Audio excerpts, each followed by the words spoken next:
All right, let's dive right into this explainer. Today, we're unpacking a truly fascinating piece of ancient Buddhist literature, the Mahāyāna 10 Dharma Sutra. This isn't just your standard spiritual advice, It's a comprehensive 10-step psychological roadmap for anyone wanting to achieve the absolute highest state of awakening. So get comfortable, because we're about to break down some incredibly profound ideas. To anchor us in the historical reality of all this, take a look at the digitized cover of the sutra itself. This specific version was translated into Chinese by the monk Saṅghabhara during the Liang Dynasty. That puts us right around the early 6th century. It's honestly mind-blowing to think that we're dissecting the exact same concepts that scholars and monks were debating well over 1,000 years ago. But before we get into the nitty-gritty of those 10 dharmas, we need to start with this massive question. What does it actually take to save the world? Because in this text, that isn't just some rhetorical thought experiment. It's the ultimate driving motivation of a bodhisattva. They aren't just looking for a personal sense of peace. They're taking on the seemingly impossible task of guiding literally every single sentient being out of suffering. Now, to really grasp this, we first have to define the Mahāyāna, which translates to the great vehicle. The text doesn't frame this as some narrow, treacherous little footpath. No, it's a vast, completely fearless vehicle meant to carry absolutely everyone to awakening. The sutra actually compares it to a royal king's highway. Think of a grand, unobstructed road that's just totally open and expansive. That is the true path of the Bodhisattva. Let's start with Phase 1, the foundation. You can't build a highway without a rock-solid base, right? The sutra begins by establishing the groundwork, cultivating right faith, pure conduct, and a gentle nature. It emphasizes the absolute necessity of that first step, faith, with this incredibly vivid agricultural metaphor. It says a person without faith is like a scorched seed. I mean, think about it. If you plant a burnt seed in the dirt, it doesn't matter how much you water it, it's never going to grow roots. Without that fundamental trust in the teachings, spiritual growth is basically impossible. Which brings us to Phase 2, the inner shift. Once that foundation is set, the bodhisattva transitions from just following the rules to actively delighting in the awakening mind. It goes from an obligation to an absolute passion. And this passion shows up through 6 specific practices, the paramitas. Just look at the sheer intensity here. Giving, that means offering everything, literally even your own body. Patience means enduring intense abuse with total calm.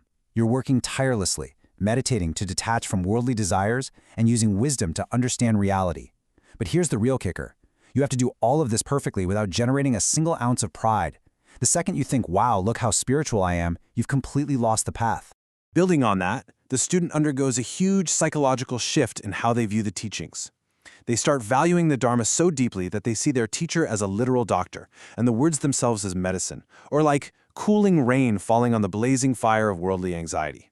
The dedication gets so intense that a true student would gladly endure the torments of hell for an entire eon just to preserve a single sentence of truth. That's what it means to truly delight in the Dharma. Next up is Phase 3, navigating the illusion. This is where the philosophy gets intensely practical. Once a bodhisattva has this unwavering dedication, how do they interact with a world they know is fundamentally empty? I just love how poetic the text gets here. It explicitly states that all the phenomena we see around us are as hollow as an echo, as fleeting as a dream, or as insubstantial as a shadow. Now, to the foolish, these illusions are deeply confusing and cause endless anxiety, but the bodhisattva sees right through it. To explain how they stay so utterly fearless, the text uses this fantastic analogy of an illusionist. Imagine a skilled magician who conjures up this massive, terrifying phantom army. The audience might be running for the hills, completely terrified, but the illusionist, he's just standing there, totally calm. Why? Because he knows he created the trick. He knows the army isn't real. A bodhisattva views the terrifying aspects of our world in the exact same way. And that perfectly illustrates their role in society. The snake handler. Other paths might tell you to run away from the venomous snakes of anger and greed by just hiding out in a quiet forest. But a bodhisattva is like a master magician who uses the spells of wisdom to dive right into the messy, toxic world of human suffering. They handle the venomous snakes to help others, totally protected by their deep understanding so they never get poisoned themselves. Let's transition to Phase 4, the ultimate understanding. This brings us to the 9th Dharma, the secret words, which tackles some of the biggest controversies in Buddhist history. The text poses this wild paradox. If the Buddha is perfectly enlightened, entirely beyond karma, and completely free from attachments, why do the historical records show him dealing with severe back pain, bitter rivals who wanted to kill him, and just terrible public slander? I mean, how can a perfect being suffer? Well, the answer the text gives is a concept called skillful means, or upaya. The sutra claims these hardships weren't actual karmic punishments or real physical suffering at all. Actually, scratch that. It's more like they were carefully orchestrated, theatrical illusions designed to teach the audience a lesson. The Buddha was essentially putting on a masterclass in how to handle adversity, but without experiencing any actual suffering himself. The text gives us some incredibly specific, honestly kind of wild examples of this. Take Devadatta, the infamous cousin who tried to assassinate the Buddha. The sutra reveals that Devadatta was actually a great cosmic ally in disguise, just playing the ultimate villain so the Buddha could demonstrate perfect forgiveness. Or the time the Buddha had to eat literal horse feed? Not a tragedy. It was a deliberate rescue mission to spiritually elevate 500 horses who were actually fallen bodhisattvas.